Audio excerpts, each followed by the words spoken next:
Энэ одоо хүний хийсэн юм ичихгүй улгаалнаа. Наад сангийн чинь хуулийг 2014 онд би санаачлаад улсын их хурлаар батлуулсан.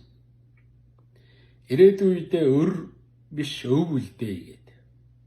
Өмнөх байдлаараа явсан бол уг нь төгрөгөөр 16 их 80, доллараар 5 тэрбум илүү хадгаламжтай сан байх ёстой. Энэ этгээд тэр бүрдэж байсан хадгаламжийг ковидээр дамжуулж, хууль зөрчиж хулгайлж идсэн. Тэр үед л 2 тэрбум шахам доллар цугласан байсан. Би болохгүй. Хүүхдээс үтий мөнгө хулгаал хууль зөрчлөө гэж жиргээ хүртэл бичсэн.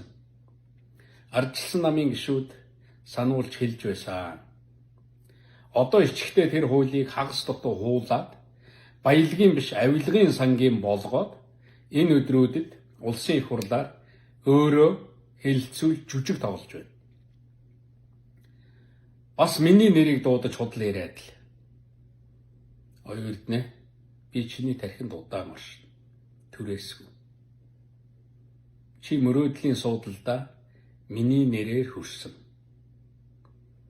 Чи өгсөн карьераа миний нэрээр хадгалж байгаа.